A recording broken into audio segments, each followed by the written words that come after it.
ሰላም ጤና ይስጥልን የቻናላችን ተከታታዮች፣ በዛሬው ዕለታዊ መረጃችን የአሜሪካ ኤምባሲ በህወሓት ላይ የተሰጠው ማስጠንቀቂያ እንመለከታለን።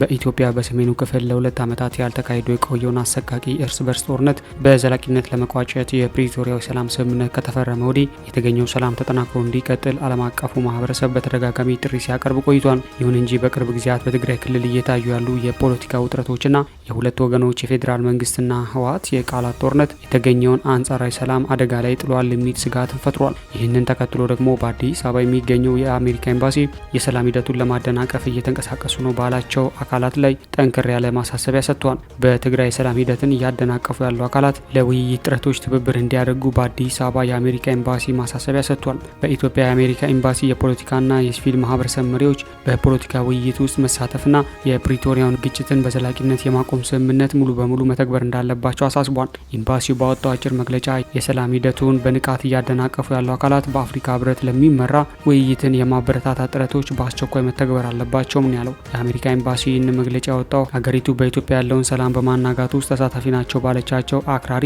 የህወሓት አባላትና የቅርብ ቤተሰቦቻቸው ላይ የቪዛ ክልከላ መጣሏን ካስታወቀች ከአንድ ሳምንት በኋላ ነው። የአሜሪካ የውጭ ጉዳይ ሚኒስቴር በአክራሪ የህወሓት አባላትና በኢትዮጵያ መንግስት መካከል በሰሜን ኢትዮጵያ ግጭት እንዲያገረሽ የሚያደርጉ ውጥረት እየተባባሰ መምጣቱን በመግለጽ ነበር ለዚህ ተጠያቂ ባደረጋቸው አካላት ላይም የቪዛ ክልከላውን የጣለው። ህወሓት የአሜሪካን ቪዛ ክልከላ ሚዛናዊ ያልሆነ ሲል አውግዟል። የአሜሪካ እርምጃ የትግራይን እውነታ እንደማንጸባረቅና የፌዴራል መንግስቱን ተጠያቂ ያላደረገ መሆኑን በመጥቀስም ኮንኗል። የአሜሪካ ኤምባሲ መግለጫ የሰላም ሂደቱን በንቃት እያደናቀፉ ያሉ ያላቸውን አካላትም በስም አልጠቀሰም።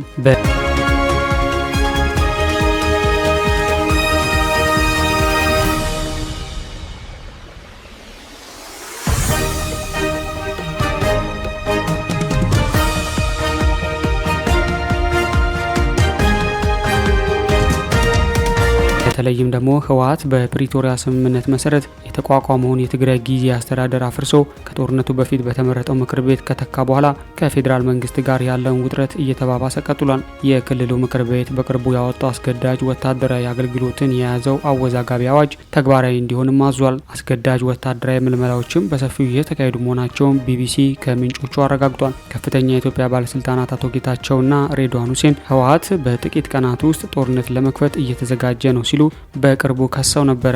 ክሱን ውድቅ ያደረገው ህወሓት በበኩሉ በትግራይ ክልል አዲስ ግጭት ለመቀስቀስ እየተዘጋጀ ያለው የፌዴራል መንግስቱ ነው ሲልም በተቃራኒው ይከሳል። በምስራቅ አፍሪካ የሚደረጉ የአፍሪካ ህብረት የሰላም ጥረቶችን እንዲያግዙ በህብረቱ የተሾሙትና የፕሪቶሪያውን ስምምነት በዋና አደራዳሪነት የመሩት የቀድሞ የናይጄሪያ ፕሬዝዳንት ኦሉሴጉን ኦባሳንጆ ሰኔ 4 ቀን ወደ መቀሌ አቅንተው ከህወሓት መሪዎች ጋር ውይይት አድርገው ነበረ። ኦባሳንጆ ውይይቱን ውጤታማ ሲሉ የገለጹ ሲሆን የህወሓት መሪዎች በበኩላቸው ውይይቱን ከአዲስ አበባ ጋር ተቋርጦ የነበረውን ግንኙነት እንደገና ለመጀመር የሚያስችሉ ጉዳዮች ላይ ያተኮረ እንደነበር ይናገራሉ። የአሜሪካ ኤምባሲ መግለጫ አሜሪካ በትግራይ ክልል ያለውን የፖለቲካና የሰብአዊ ሁኔታ እየተከታተለች እንደምትገኝም ጠቅሷል። አሜሪካ ለትግራይ ክልል የሚደረገውን ወሳኝና የህወሓት አድን ሰብአዊ እርዳታ አቅርቦትን መደግፏን እንደምትቀጥል የገለጸው ኤምባሲው በክልሉ ውስጥ ዘላቂ መረጋጋት መኖሩ ደግሞ ለሂደቱ ቀጣይነት ወሳኝነት እንዳለው አጽንኦት ሰጥቷል።